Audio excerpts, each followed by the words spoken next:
ஒரு பெண்ணோட வளர்ச்சிக்கு ஆண் எப்படி உறுதுணையாக இருக்கணுங்கிறது எடுத்துக்காட்டாக இருக்கிற மூவி தான் ஆனந்தி கோபால். ஆனந்தி தன்னுடைய சிறு வயசுலே கோபால் ராவை திருமணம் பண்ணிக்கிறாங்க.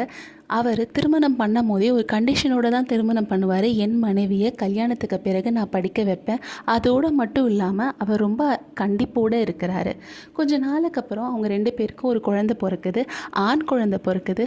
ஆனால் அது 10 நாள் மட்டும்தான் உலகத்தில் இருக்குது. அது உடம்பு சரியில்லாதனால அந்த குழந்தை இறந்து போயிடுது.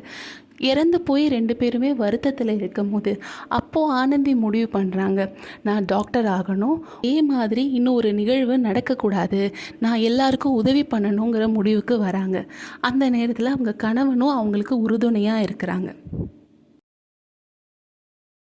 அதுக்காக அங்கே இருக்கிற ஒரு மிஷனரி ஸ்கூலில் போய் ஜாயின் பண்ணுறாங்க.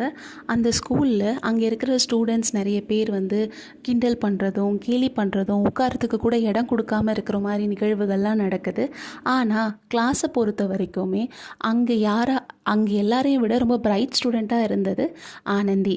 டீச்சர் கேட்குற எல்லா குவெஸ்டனுக்குமே அங்கே இருக்கிற ஸ்டூடெண்ட்ஸை விட முன்னாடியே ஆன்சர் பண்ணுறது ஆனந்தி. அந்த ஸ்டூடெண்ட் மட்டும் இல்லாமல் டீச்சருமே அவங்கள பார்த்து ரொம்ப இம்ப்ரெஸ் ஆனாங்க. ஆனந்தி ஸ்கூலுக்கு போகிறது பிடிக்காத ஊர் மக்கள் பஞ்சாயத்து ஒன்று கூடி கோபால்ராவ் அவர்கிட்ட, உங்கள் மனைவி ஸ்கூலுக்கு போகக்கூடாது, அவங்க படிக்கிறத நிறுத்துங்க, அது நம்ம பாரம்பரியத்துக்கு அப்பாற்பட்டதுன்னு சொல்கிறாங்க. அது மட்டும் இல்லாமல் ஆனந்தி ஸ்கூலுக்கு போகும்போதும் அவங்கள தகாத வார்த்தையில் திட்டுறது, அவங்க வீட்டுக்கு வெளியில் சாப்பிட்ட எச்சில போடுறது, இந்த மாதிரி எதிர்ப்பு இருக்கிறனால வெளிநாட்டுக்கு போனால் தான் படிக்க முடியுங்கிறத கோபால்ராவ் அவர்கள் முடிவு பண்ணுறாங்க. ஒரு நாள் ஒரு லெட்டர் வருது. மிஸ் கார்பெண்டர் எழுதியிருக்காங்க. அவங்க ஆனந்தி பற்றின ஒரு ஆர்டிக்கலை படித்து அதில் இருக்கிறவங்களுக்கு உதவி பண்ணணும்னு சொல்லி இன்ட்ரெஸ்ட் காமிச்சு எழுதியிருக்காங்க. அதுக்கு பதில் கடிதம் ஆனந்தி எழுதுகிறாங்க. நிறைய கடிதத்துக்கு ரிப்ளை வரல. ஒரு நாள் அவங்க கிட்டேருந்து ரிப்ளை வருது. என்னென்னா, அமெரிக்காவில் இருக்கிற பென்சில்வேனியா காலேஜில் சீட் கிடச்சதாகவும், எக்ஸாம் எழுதுனா குறைஞ்ச ஃபீஸில் படிக்கிற ஆப்பர்ச்சுனிட்டி இருக்கிறதாவும் வந்திருக்கு.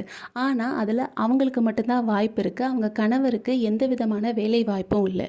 என்னதான் ஆரம்பத்தில் போக அவங்களுக்கு கஷ்டமாக இருந்தாலுமே கணவர் கட்டாயப்படுத்தி அவங்கள அமெரிக்காவுக்கு படிக்கிறதுக்கு அனுப்புகிறாங்க. அமெரிக்காவில் இருக்கிற ஸ்டூடெண்ட்ஸும் டீச்சரும் நல்ல ஃப்ரெண்ட்லி நேச்சரில் இருக்கிறாங்க.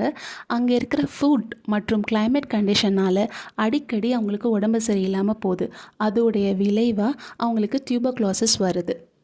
11th மார்ச் 1886 இந்தியாவுக்கு முதல் பெண் மருத்துவர் டாக்டர் ஆனந்திபாய் ஜோஷியோடைய கான்வகேஷன் டே நடக்குது.